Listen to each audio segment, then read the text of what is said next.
வடகாஞ்சி தெங்காஞ்சி காஞ்சிபுரம் விட்டு கம்பேர் போய் கழுதெட்டு பண்ணிருவி கைப்பிடிச்சி வந்த நாடு கரிராமன் கோவல்லி மாதிரி அமரு கொண்டு வந்த நாடு தேக்கியல் அல்ல குத்தி தேக்கி அமரு கொண்டு வந்த நாடு சின்ன பெரிய அண்ணன் நடுன்னு 3 பேரும் தங்கக்குள்ள கொண்டு வைங்க வெகுமான பத்து வைங்க. சித்த மருத்துவம்னு சொல்லும் பொழுது நம்ம இந்திய பாரம்பரிய மருத்துவ முறைகளில் 5000 வருடத்துக்கு மேலான பழமையான ஒரு மருத்துவமாக எடுத்துக்கொள்ளலாம். குறிப்பாக நம்ம தமிழ் பண்பாட்டோடு இயைந்த ஒரு மருத்துவம்.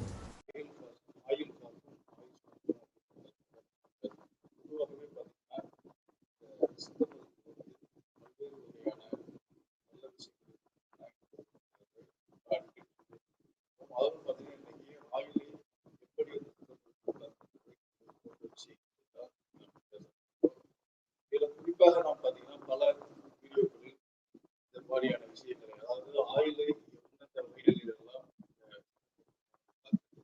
போன்ற விஷயங்களை நம்ம பல பார்த்தீங்கன்னா சித்த மருத்துவத்தில் பார்த்தீங்கன்னா இந்த மனிதன் பிறந்தது முதல் வாழுகின்ற காலநிலையில் நன்றாக வாழ்வதற்கு, மகிழ்ச்சியாக செல்வ செழிப்பாக வாழ்வதற்கு பல்வேறு வகையான விஷயங்களை சித்த மருத்துவம். அப்ப அந்த வகையில் அவர்கள் அந்த வழித்தடத்தில், அந்த சிந்தனைக்குரிய வழித்தடத்தில் அவர்கள் தன்னுடைய வாழ்க்கை பாதையில் செல்லும் பொழுது அவர்களுக்கு உடலில் நோய் ஏற்படுவதற்கான ஒரு வாய்ப்புகளே இல்லாமல் போகிறது. அது மட்டும் இல்லாமல் பார்த்தீங்கன்னா அவருடைய ஒரு நபருடைய ஆயுளும், அந்த மனிதனுடைய ஆயுளும் நீட்டித்துக்கொண்டே போகக்கூடிய வாய்ப்புகள் இல்லை. அதைத்தான் நம்ம நல்ல தருணங்களில் நாம் இது எப்படி அது இருக்குன்னா, ஃபர்ஸ்ட் விஷயம் என்னன்னு கேட்டீங்கன்னா அந்த ஒழுக்க நெறி. சித்த மருத்துவத்தில் பார்த்தீங்கன்னா பெரும்பாலும் இந்த ஒழுக்க நெறிகளை அந்த ஒழுக்க நெறிகள் அப்படின்னு பார்த்தீங்கன்னா ஒரு மனிதன் காலையில் குளித்தது முதல் இரவு தூங்கும் வரையிலான ஒழுக்கங்கள், அந்த ஒழுக்கங்களே அவர்கள் சரிவர கடைபிடித்தால் அவர்களுக்கு அதன் மூலமாக எந்த அப்ப அதுக்கு மாறாக அவர்கள் நடக்கிறது ஐயா மைக் கிளியரா இல்லைங்களாங்கய்யா? சவுண்ட் ஏதாவது விட்டுட்டு வருது. சவுண்ட் ரொம்ப லோவா இருக்குங்கய்யா. அப்படியா? இப்ப கிளியர். ஓகே, பேசுங்க. இருக்குங்களா? இப்ப கிளியரா இருக்கு. ஏதோ டச் ஆச்சு நினைக்கிறேன். இப்ப கிளியரா இருக்குங்களா? ஓகே. சரி. அப்ப அந்த விஷயங்களில் அந்த ஒழுக்க நெறிகளில் அவர்கள் தவறாத பொழுது அவர்களுக்கு அந்த நோய் வராத ஒரு தன்மை இருக்குது. அது என்ன காரணம் அப்படின்னா அந்த சித்தர்களுக்குரிய அந்த நெறியை பின்பற்றித்தான் 12 காலமாக நமது மக்கள் எல்லாம் அதை ஃபாலோ செய்து வந்தார்கள். இப்ப இடைப்பட்ட காலத்தில் தான் அந்த பிறழ்வுகள் ஏற்பட்டு அந்த நாகரீக பிறழ்வுகள், அதாவது கலாச்சார பிறழ்வுகள், இது மாதிரியான அதாவது மனிதனுக்கு மனப்பிறழ்வுகள் எல்லாம் ஏற்பட்டு அந்த மனப்பிறழ்வுகளின் காரணமாக கலாச்சாரம் போகும்போது இந்த மாதிரியான விஷயங்களை இருக்கின்ற அந்த விஷயங்களை எல்லாம் ஃபாலோ செய்யும்போது அவர்களுக்கு அதன்பால் பல்வேறு வகையான நோய்கள் வருகின்றன என்ற விஷயங்களை பல தருணங்களில் நாம் பேசினோம். அப்ப சித்த மருத்துவத்தில் மட்டும்தான் வருமுன் காப்போம் என்கின்ற விஷயத்தை நாம் அது மட்டும் இல்லாமல் ஒரு மனிதன் உணவுகளை எப்படி அவன் சாப்பிட வேண்டும் என்பது போன்ற விஷயத்தை நாம் அப்புறம் அவன் உடற்பயிற்சிகள் தினந்தோறும் என்ன விதமான உடற்பயிற்சிகள் மேற்கொண்டார்கள் என்றால் அவர்களுக்கு அந்த நோய் வருவதற்கான ஒரு வாய்ப்புகளே இல்லாமல் போகின்ற ஒரு தன்மை ஏற்படுகிறது.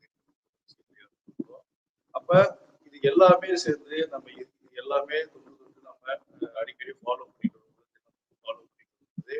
அவர்களுக்கு அந்த நோய் இல்லாத ஒரு பெருவாழ்வை வாழ்வதற்கு வாய்ப்பு இருக்கிறது. அது மட்டும் இல்லாமல் நீண்ட ஆரோக்கியம், அதாவது அதிக ஆயுளுடன் ஆகும், நீண்ட ஆரோக்கியத்துடனும், அதாவது ஆரோக்கியமும் அதிகரிக்கும். அதே மாதிரி அவர் வாழுகின்ற காலமுறையிலும் அவர்களுக்கு வராத ஒரு தன்மை இருக்கிறது.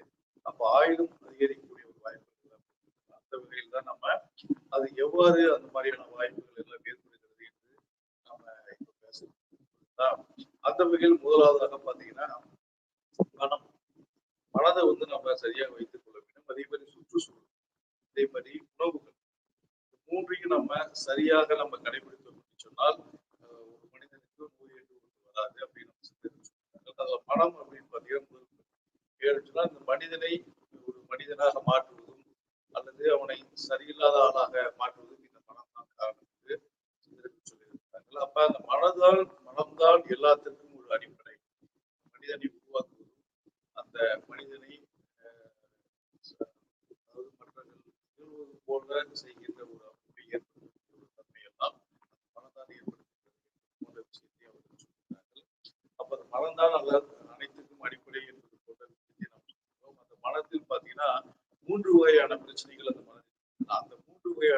பிரச்சனைகளையும் நம்ம சரிவர செய்து விட்டால் அந்த மனம் சரியாக இருக்கும். அதாவது மனதில் பார்த்தீங்கன்னா அழுக்கு நிறைந்த ஒரு மனமாக இருக்கும். அடுத்தபடியாக பார்த்தீங்கன்னா ஆழிக்கொண்டு இருக்கின்ற மனம், அதாவது அலைபாய்கின்ற மனம். நம்ம நிறைய காணொலிகளில் பேசியிருக்கிறோம்.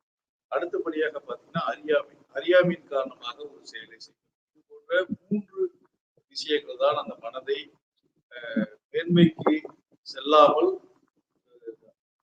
தள்ளக்கூடிய ஒரு தன்மையை ஏற்படுத்துகிறது. அப்ப அந்த 3ஐயும் நம்ம கலைந்து விட்டால் அழுக்கு நிறைந்த மனங்கள் என்று சொன்னால் அந்த அழுக்கில் அதாவது நல்ல எண்ணங்கள் உதிக்காமல் தவறான எண்ணங்கள், அதே மாதிரி பொறாமை, இது மாதிரியான பல்வேறு வகையான குரல்கள் ஏற்படுத்தும். அப்ப அந்த அழுக்கை நீக்குவதற்கான விஷயங்களை நாம் கடைபிடிக்க வேண்டும். அடுத்தபடியாக அந்த அலைபாய்கின்ற மனம், இப்ப பாத்தீங்கன்னா நம்ம ஏற்கனவே சொல்லிருக்கோம் ஆழ் மனது மேல் மனது சொல்லியிருக்கிறோம். அப்ப அது மேல் மனதில் பாத்தீங்கன்னா நிமிஷத்துக்கு நிமிஷம் ஒரு ஆயிரக்கணக்கான கோடிக்கணக்கான லட்சக்கணக்கான எண்ணங்கள் வந்து கொண்டு போய்கிட்டே இருக்குங்களா. அப்ப அதில் வருகின்ற அத்தனை எண்ணங்களை நாம் செயல்படுத்த முடியாது. அதில் சிலவற்றை அது நல்ல எண்ணங்களாக சிலது இருக்கும், சிலது கெட்ட எண்ணங்களாக இருக்கும். அப்ப அந்த நல்ல எண்ணங்களை நாம் ஈர்த்து அதையே மனதில் வைத்து அந்த ஆழ் மனதிலே பதிய வைத்து அந்த எண்ணங்களை நாம கடைபிடித்தால் அந்த மனது நல்ல நிலையில் இருக்கக்கூடிய ஒரு தன்மை ஏற்படும். அதுக்குத்தான் அந்த ஆடிக்கொண்டு இருக்கின்ற மனது அப்படின்னு சொல்றதுக்கு காரணம் என்னன்னா, அலைபாய்கின்ற மனது அப்படின்னு சொல்றதுக்கு காரணம் என்னென்றால் மனசு ஒரு நிலையில் இருக்க. அப்ப திடீர்னு அதற்கு எண்ணங்கள் வந்து கொண்டே இருக்கும். நீங்களே அதை யோசனை பண்ணிப்பாங்க. இத்தனை எண்ணங்கள் வந்து இருக்கும்.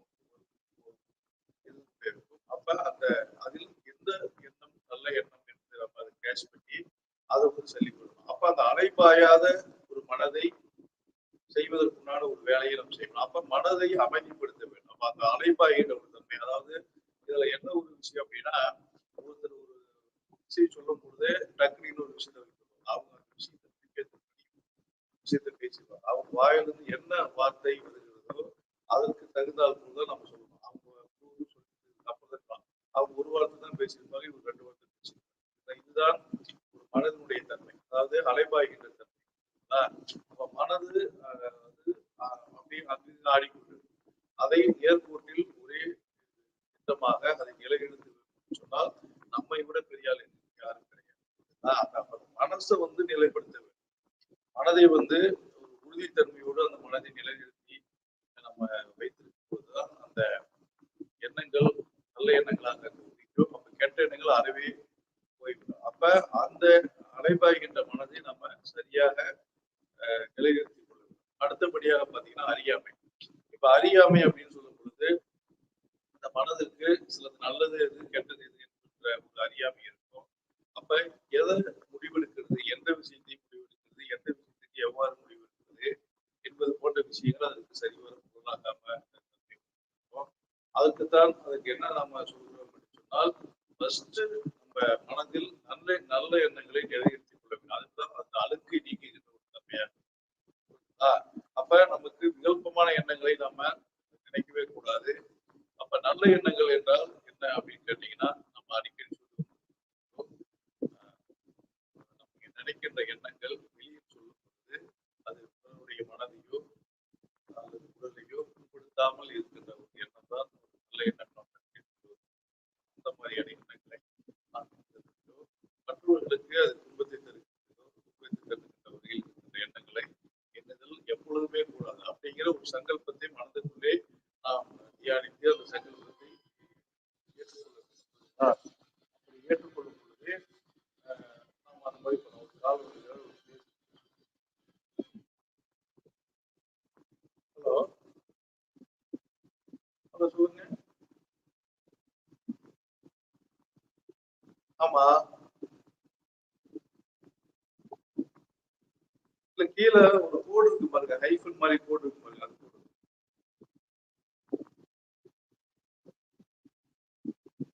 இல்ல அதை அனுப்பிச்சிருக்கிறது எப்படி இருக்குதுங்க? அப்ப அப்படியே தான் இருக்கும்.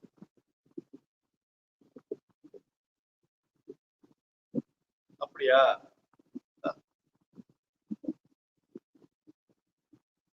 சரி, இல்ல அதுல இருக்கிறது அப்படியே தான் அனுப்பிச்சிருக்கேன்.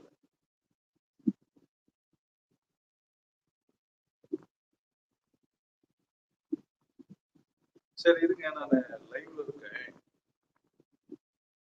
ஒரு 10 நிமிஷம் கழிச்சு உங்களுக்கு திரும்ப. ஆ சரி.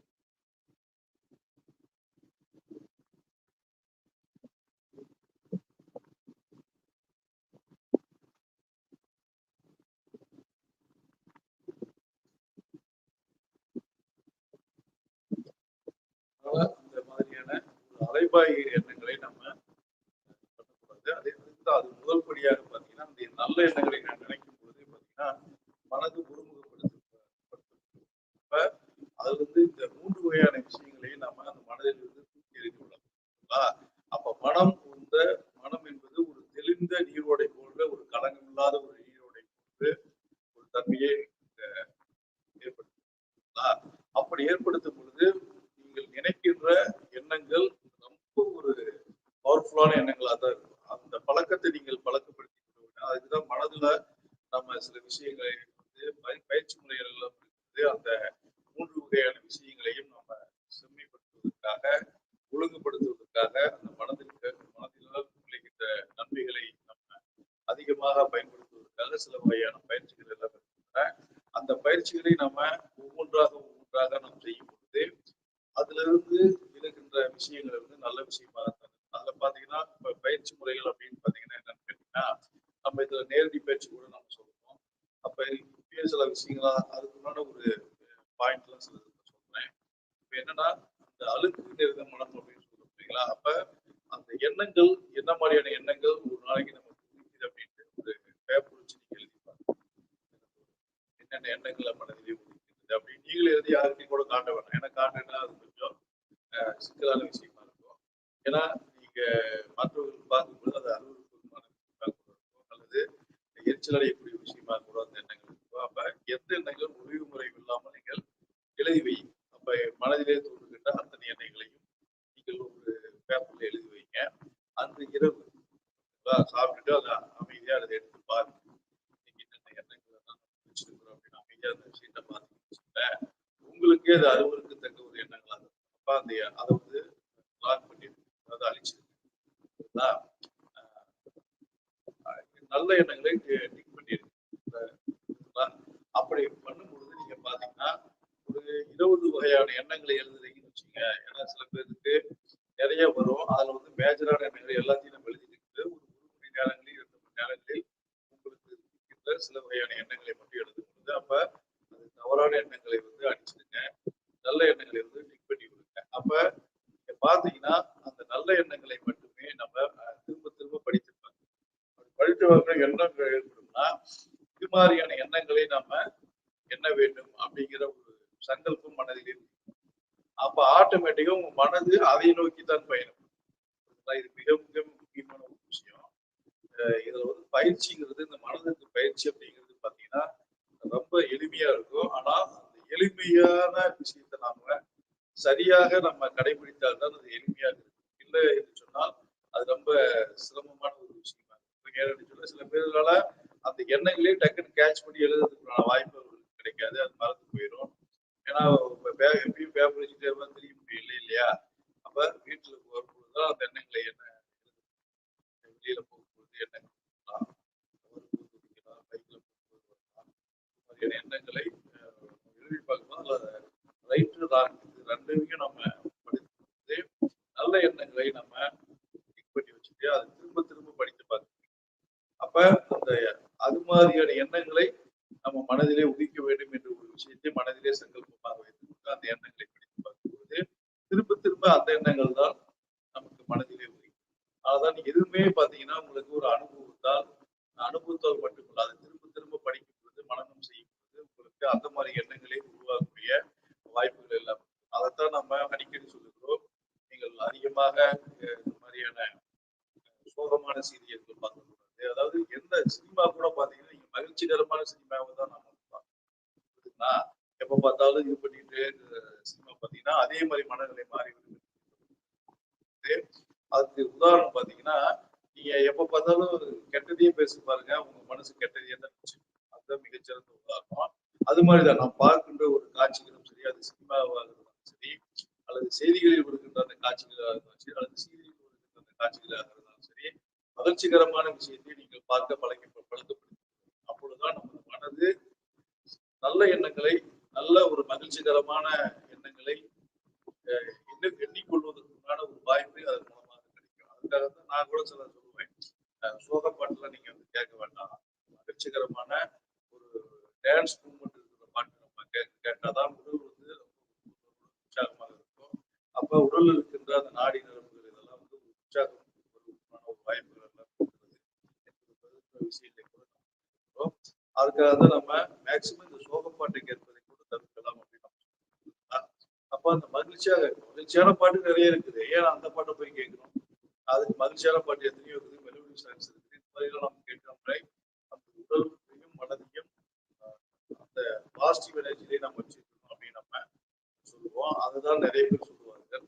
அப்ப அந்த மாதிரி இன்னைக்கு காட்சிகளை கூட நம்ம பார்க்க கூடாது. நாம பார்க்காமல் நம்ம நல்ல விதமான மகிழ்ச்சிகரமான ஒரு சிந்தனையை சிந்தனையில் மனதை வைத்திருக்கிறது. அப்ப மகிழ்ச்சிகரமான எண்ணங்களே உங்களுக்கு உருவாகும். அப்ப பிறருக்கு தீங்கு விளைவிக்காத எண்ணங்களும் புரியுதுங்களா? அப்படி என்று பாத்தீங்கன்னா நீங்க மற்றவங்க தீங்கு செஞ்சா கூட நீங்க அதை அலட்சியப்படுத்திட்டு போயிருவீங்க. அது பெரிய விஷயமா இருக்கு. அப்ப அந்த தீங்கு உங்களை வந்து சேராது.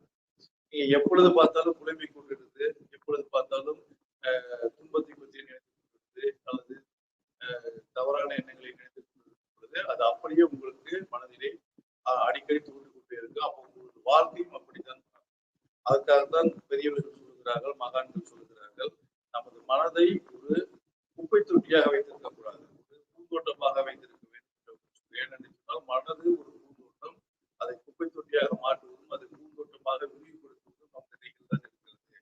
அவரை விரிவுபடுத்துவது என்று சொல்ல காரணம், இந்த மனது ஒரு எல்லையில்லாத ஒரு மனதை, ஏதாவது மனம்தான் ஆரம்பம் காரணம் என்று சொல்கிறோம். மனதை வந்து ஒரு கடுகு போல அதை சுருக்கவும் முடியும், அல்லது ஒரு உலகம் அளவுக்கு அதை பறந்து விரிந்து ஒரு பறந்துபட்ட ஒரு மனமாக அதை நாம் மாற்ற முடியும். அது நமது கையில் தான் இருக்கு. அதற்காக தான் அந்த அறிஞர்கள் சொல்லியிருக்கிறார்கள், நமது மனது ஒரு பூந்தோட்டமானது, அந்த பூந்தோட்டத்தை இன்னும் ஒரு அழகான பூந்தோட்டமாக மெருகேற்றி அதை விஸ்தாரப்படுத்துவது, அதாவது பெரிதாக மாற்றுவது அந்த பூந்தோட்டத்தை, அது நமது கையில் தான் இருக்கிறது என்று சொல்லியிருக்கிறார்கள். அப்ப அந்த பூந்தோட்டமாக இருக்கின்ற அந்த மனதை பூந்தோட்டமாக நாம மாற்றி அதை விசாலப்படுத்திக் கொள்வது நமது கையில் தான். அப்படி விசாலப்படுத்துவது அப்படின்னு நம்ம அந்த உதாரணம் சொல்லும் பொழுது அது என்ன விஷயம்னா, நாம் எப்பொழுதும் அந்த பூந்தோட்டத்தில் மகிழ்ச்சிகரமான எண்ணங்களையே, நல்ல எண்ணங்களையே, பாசிட்டிவான எண்ணங்களையே நாம் எண்ணுதல் வேண்டும். அதுதான் நமது வாழ்க்கைக்கும் நமது வளர்ச்சிக்கும் மீண்டும் வளர்ச்சி கொடுக்கக்கூடிய உள்ளதாக இருக்கும். ஆகவே இந்த மாதிரி எண்ணங்களை நாம் எண்ண வேண்டும். அப்ப அந்த மனதில் இருக்கின்ற அந்த அழகுகள் நிறைந்த எண்ணம் போய்விடும். அதனாலதான் நம்ம பொறாமை கொள்ளக்கூடாது, சினம் கொள்ளக்கூடாது, இதெல்லாம் நாம் சொல்றோம். மற்றவங்களை பார்த்து எரிச்சல் அடையக்கூடாது. ஏன்னு சொன்னால் இந்த காலகட்டத்தில் பொறாமை கொள்வது, மற்றவர்களை பார்த்து எரிச்சல் அடைவது ரொம்ப இருக்குங்களா? அவன் அடுத்த மாதிரி நம்ம இருக்கணும், இவனை மாதிரி இருக்கணும், அவன் மாதிரி இருக்கணும் அப்படின்னு நினைச்சு இவர்கள் மனதிலே ஒரு எரிச்சல் அவர் மீது இனம் புரியாத ஒரு எரிச்சலை வைத்திருப்பார்கள், கோபம் கொண்டிருப்பார்கள், அதே மாதிரி பொறாமை கொண்டிருப்பார்கள். இதெல்லாம் பாத்தீங்கன்னா ஒரு மனது மேலும் மேலும் அழுக்காக மாற்றுவதற்கான ஒரு வாய்ப்புகளை தான் ஏற்படுத்தக்கூடிய, இது உங்களுடைய மனதை பெரிய ஒரு விசாலமான பூந்தோட்டமாக மாற்றுவதற்கான வாய்ப்புகளே அதன் மூலம் கிடைக்காது. அதனால்தான் சித்தர்களும் சொல்லுகிறார்கள், மகான்கள் சொல்லுகிறார்கள், பூந்தோட்டத்தை நம்ம விசாலப்படுத்துவது நம்ம கையில் தான் இருக்கிறது. அந்த பூந்தோட்டத்தை மிக அழகான ஒரு பூந்தோட்டமாக மாற்றுகின்ற பொழுது நமது வாழ்க்கையே அழகான ஒரு பூந்தோட்டமாக மாறுகின்ற வாய்ப்பு சொல்லுகிறார்கள். அப்ப அந்த அழுக்கு அதனால நீங்கிவிடும். பூந்தோட்டமாக நீங்கள் உங்களுடைய மனதை மாற்றி சொன்னால் மனதில் இருக்கின்ற அழுக்கு நீங்கிவிடும். அப்ப நீங்க எப்பொழுதும் நல்லதையே பி பாசிட்டிவ், திங்க் பாசிட்டிவ் சொல்றோம் இல்லைங்களா? அது மாதிரியே நமது வாழ்க்கையும் இதுதான் மிக மிக முக்கியமான விஷயம். அடுத்தபடியாக அலைபாய்கின்ற மனசு அப்படின்னு சொல்றீங்களா? இப்ப நீங்க நல்ல எண்ணங்களை நீங்கள் நினைக்கும் பொழுது மனது அமைதிப்படும். அப்ப நீங்க பாசிட்டிவா இருக்கும் பொழுது மனது ஆட்டோமேட்டிக்கா அமைதிப்படும். அதுவும் அமைதிப்படவில்லை என்று சொன்னால் நீங்கள் ஏதோ ஒரு விஷயத்தையே நினைத்துக் கொண்டு அதையே தியானித்துக் கொண்டு தவநிலையில் இருக்கும் பொழுது அந்த மனது அமைதிப்படும். தவநிலையில் மெடிடேஷன் நாம் செய்யும் பொழுது உங்களுக்கு பிடித்த கடவுளையோ அல்லது பிடித்த மந்திரம் ஏதாவது தவத்தில் நிறைய தவங்கள் நிறைய மெடிடேஷன் இருக்குது. அது உங்களுக்கு எந்த மெடிடேஷன் நீங்க செஞ்சுட்டு இருக்கீங்களோ அதே மெடிடேஷன்ல நீங்க இருக்கலாம். அப்ப மெடிடேஷன் செய்யாதவர்கள் அப்பதான் முதல்ல செய்றீங்க அப்படின்னா ஒரு வாரத்துக்கு உங்களுக்கு சிரமமா இருக்கு. அந்த மனதின் ஒருநிலைப்படுத்த முடியாது. அப்ப அங்க இங்க ஓடிக்கொண்டே இருக்கும். அப்ப தினந்தோறும் ஒரு 1/2 அன் நீங்க உட்காந்து பாருங்க. அந்த மனதை ஒருநிலைப்படுத்த நீங்க நினைக்கிறது மட்டும்தான் உங்க மனசுக்கு கேட்கும். வேற எதுவுமே கேட்காது. புரியுதுங்களா? அப்ப வேற எந்த பக்கம் சவுண்டு கேட்டா கூட உங்க காதுகளுக்கு அது கேட்காது. அப்ப அந்த மனதுரை ஒருநிலைப்படுத்துகின்ற அந்த தன்மையில் நம்ம வெற்றி பெற்று விட்டோம். அப்போ உங்களுக்கு கண்ட எண்ணங்கள் சில பேர் தியானத்துல உட்காருவாங்க. எங்கிட்டயே சொல்லுவாங்க, தியானத்துல உட்காரும்போது நான் டீ கடையில போய் டீ சாப்பிடுவேன். டீ சாப்பிடுறது ஞாபகம் வருது. அப்போ ஹோட்டல்ல போய் சாப்பிடுறது அவங்க வந்து பைக்ல போற மாதிரி ஞாபகம் வருது. பஸ்ல போற இப்படிலாம் சொல்லுவாங்க. அதாவது அது ஞாபகம் வருதில்ல. இவர் அப்படி நினைச்சுக்குவாரு. ஏன்னா மனதை வந்து ஒருநிலைப்படுத்தி ஒரு பக்குவப்படவில்லை அல்லவா? பக்குவப்படவில்லை. அதனால மனது வந்து அலைபாய்ந்து கொண்டேதான் இருக்கு. அப்படி அலைபாய்ந்து கொண்டிருக்கும் பொழுது அவர்களுக்கு அந்த பிரச்சனையை ஆட்டோமேட்டிக்கா வரத்தான். அப்ப நீங்க அதை பத்தி கவலைப்பட தேவையில்லை. நீங்க தியானத்தில் உட்கார்ந்து விட்டீர்கள் சொன்னால் அந்த மனதை பற்றியே அனுதினம் நினைத்து அல்லது உங்களுக்கு பிடித்தமான ஒரு மந்திரத்தை அதையே நீங்கள் நினைத்து கொண்டிருக்கும் பொழுது உங்களுக்கு புற சூழ்நிலைகளில் இருக்கின்ற அந்த விஷயங்கள் உங்கள் மனதில் போய் பதியாது. அப்ப ஒரு 2 நாளைக்கு உங்களுக்கு அப்படி இப்படி தெரியும். ஒரு வாரம் தெரியும். கரெக்டா உட்காந்து போனீங்கன்னா ஒரு வாரத்துக்கு அப்புறம் உங்க மனது தன்னிலைப்படும். நீங்க சொல்றது அது கேட்கும். அதுதான் அந்த மெடிடேஷனுடைய வெற்றி. ஆனா அந்த மனதை தன்னிலைப்படுத்தும் பொழுது அந்த மெடிடேஷன் நீங்க வந்து தைத்திருக்கும் பொழுது அந்த மனமானது அலைவாயாமல் ஒரு கட்டுக்குள் வரும். அப்ப நீங்க என்ன நினைக்கிறீங்களோ அது வந்து அந்த மனதினுடைய பூர்த்தியினுடைய அறிவு என்ன ஆகும் அப்படின்னா நினைக்கின்ற விஷயம் அங்க நடக்கின்ற ஒரு விஷயமா இருக்குங்களா? நீங்க ஒருத்தர்கிட்ட ஒரு விஷயத்த போய் சொல்லி அதுக்கிட்ட அவர்கிட்ட செய்ய சொல்லலாம் நினைப்பீங்க. அவரே உங்களுக்கு செஞ்சு கொடுத்துருவார். இது மாதிரி எல்லாம் நடக்கும். இது வந்து நீங்க மந்திரம் இல்ல மாயம் இதெல்லாம் புரியுதுங்களா? நீங்கள் உங்களுடைய மனதை தன்மையப்படுத்தி அதிலே லயித்து ஒரு மெடிடேஷன் நீங்க செய்யும் பொழுது அது 1 நாள் 2 நாள்ல வரது. சில பேர் என்ன நினைப்பாங்க, மெடிடேஷன் செய்யணும் 1 நாள் உட்காருவாங்க, 2 நாள் உட்கார மாட்டாங்க. அப்புறம் 5 நாள் அப்புறம் திருப்பி 6வது நாள் உட்காருவாங்க. இது மாதிரிலாம் இருவங்களும் பண்ணுவாங்க. மெடிடேஷன் இருவங்களுக்கு பண்ணா அது ஒருபோதும் நடக்காது. அப்ப தினந்தோறும் நீங்கள் செய்யணும். அதுவும் தினந்தோறும் இருவேளை செய்தாலும் இன்னும் சூப்பரான பலன் கிடைக்கும். நாம் அதுக்கு நாம் போகவில்லை. ஒருவேளை செய்தாலே நாம் போதுமானது. நம்முடைய இந்த லௌகீக வாழ்க்கையில் இருந்து ஒரு 1/2 மணி நேரம் ஒரு 40 நிமிஷம் தியானத்தில் அமர்ந்திருப்பதே பெரிய விஷயம். அப்போ ஒரு நேரம் நீங்கள் செய்தாலே மிகப்பெரிய ஒரு மாற்றங்கள் ஒரு மனதிலே ஒரு வாழ்விலே ஒரு வளர்ச்சியிலே ஏற்படக்கூடிய வாய்ப்புகள் எல்லாம் இருக்கிறது. அப்ப நீங்க அதை நோக்கி நீங்கள் பயணப்படுறீங்களா? இப்ப அப்படி பயணப்படும் பொழுது மனம் ஆடிக்கொண்டிருக்கின்ற அலைபாய்கின்ற அங்கு ஓடிக்கொண்டிருக்கின்ற அந்த மனதானது ஒருநிலைப்படும். அப்ப ஆட்டோமேட்டிக்கா அறியாமை என்ற திரையை நம்ம அகல வைத்து விடலாம். அறியாமை என்று நாம் பார்க்கும் பொழுது நம்ம எந்த ஒரு செயலை செய்யும் பொழுது அதனுடைய பின்விளைவுகளை நாம் தெரிந்து கொள்ள வேண்டும். அதுல இந்த செயலை செய்தால் இந்த பின்விளைவுகள் ஏற்படும். இந்த பின்விளைவு நல்லதா கெட்டதா? நல்ல விளைவுகள் என்றால் அந்த செயலை செய்யலாம். கெட்ட விளைவுகள் தான் ஏற்படும் என்றால் அந்த செயலை செய்யாமல் விடுவதுதான் நல்லது. அப்ப அந்த அறியாமையிலிருந்து விலகி வருவதற்குண்டான ஒரு ஆராய்கின்ற ஒரு தன்மையை நம் மனதிற்குள்ளே ஒரு படிப்பனை மனதிலே ஒரு சங்கல்பமாக ஏற்படுத்திக் கொள்ள வேண்டும். அப்ப ஒரு செயலுக்கு ஏற்ற ஒரு விளைவு அப்ப அந்த விளைவை அறிந்து அந்த தன்மையை அறிந்து அதற்கு உண்டான செயலை நாம் செய்ய வேண்டும். அப்ப அந்த செயலை செய்யும்போது உங்களுக்கு நல்லது ஏற்படும். அப்ப அந்த அறியாமையும் அங்கிருந்து விலகி விடுங்களா? அப்ப அந்த அறியாமை என்பது பாத்தீங்கன்னா நம்ம ஒவ்வொரு முறையும் அதை ஆய்ந்து அது தெரிந்து கொள்ளும் பொழுதுதான் அந்த அறியாமை என்ற திரையானது விலகும். அப்ப ஆட்டோமேட்டிக்கா உங்கள் மனது நீங்கள் சொன்னபடி கேட்கும். நீங்கள் நினைத்தது நடக்கும். நீங்கள் மேலும் மனதை வந்து மனதினால் கவரப்பட்டு உங்களுடைய மனசு முகம் உடல் எல்லாமே ரொம்ப ஒரு பொலிவு பெற்ற ஒரு அமைப்பாக மாறக்கூடிய ஒரு தன்மை எல்லாம் இருக்கிறது. ஆகவே நீங்கள் அந்த மாதிரியான விஷயங்களை செய்யும் பொழுது உங்களுடைய வாழ்க்கையினுடைய தன்மை இதெல்லாம் மென்மேலும் உயர்வதற்கான ஒரு வாய்ப்புகள் எல்லாம் இருக்கிறது. ஆகவே அந்த மாதிரி செய்யுங்கள். அடுத்தபடியாக இந்த ஆயுள் காக்கும் ஆயுஷ் மருத்துவம் அப்படிங்கிற தலைப்பு இந்த தொடர்ச்சியாக நாம் பேசுகிறோம். இன்னைக்கு இந்த அளவில் மனதை பற்றி மட்டுமே அதிகமாக நாம் பேசியிருக்கிறோம். அடுத்தது விஷயங்களை பற்றி இன்னும் நாம் பேசுவோம். அடுத்தபடியாக நமது நிகழ்ச்சியில் காலர் வந்திருக்கிறார். அவர்கள் பேசுகிறோம். ஹலோ, வணக்கம் சொல்லுங்க. எங்கிருந்து பேசுறீங்க?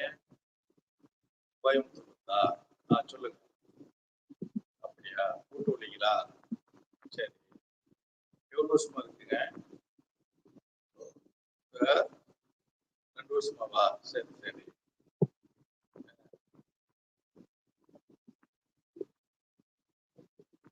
சரிங்க. அப்படியா? சரி.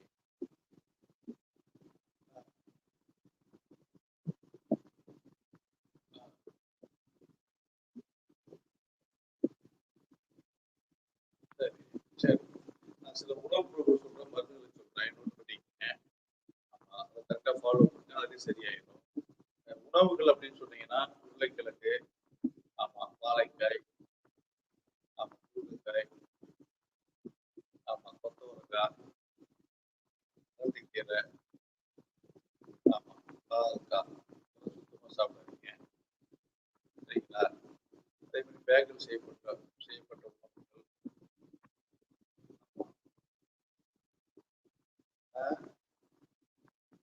ஆமா ஆமா பேக் பேக்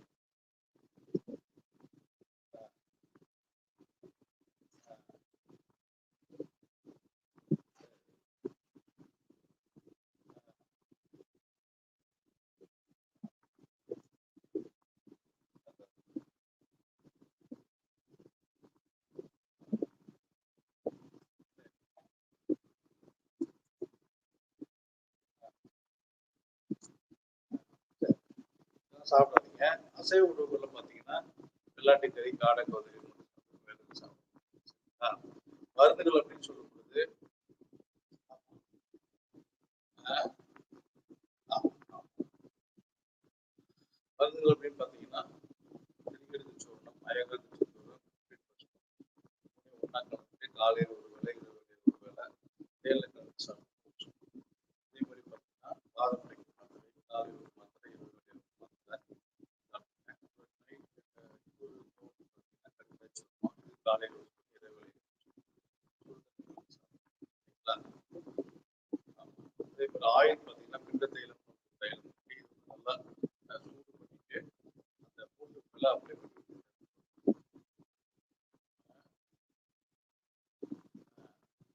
ஆமாம் கண்டிப்பாக. சரிங்க சரி சரி சரி. இது மாதிரி பண்ணீங்கன்னாவே படிப்படியாக அந்த நோயெல்லாம் குறைஞ்சிடும். இதே ஏதாவது சந்தேகம் இருந்தது அப்படின்னா சரிங்களா?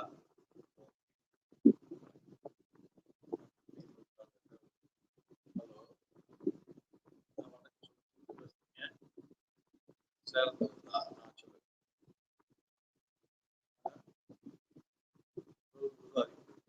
இவ்வளோ நல்லா இருக்கு. மருந்துகள் உணவுலாம் சொல்லணும். மருந்துகள் அப்படின்னு பார்த்தீங்கன்னா சோளம், கத்திரிக்காய், உருளைக்கிழங்கு, தட்டைப்பயிறு சாப்பிடாதீங்க. பேக்கிங் சாப்பிடாதீங்க. அதே மாதிரி அசைவ உணவுல வெள்ளாட்டுக்கறி, காடை, கௌதாரி சாப்பிடுங்க. மருந்துகள் அப்படின்னு பார்த்தீங்கன்னா கந்தக ரசாயனம், காலை காலை ஒரு மாத்திரை,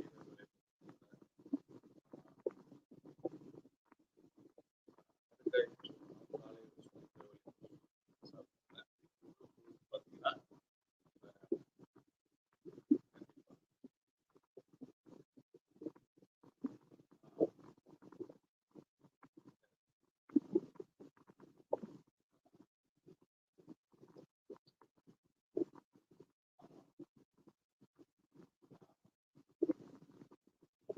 டொமேட்டோ அப்படிங்கிற தைலத்தை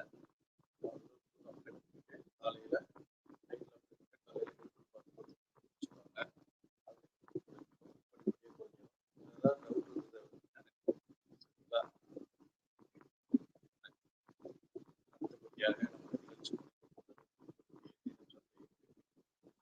வாட்ஸ்அப் என்னான 95 சந்தேகங்கள்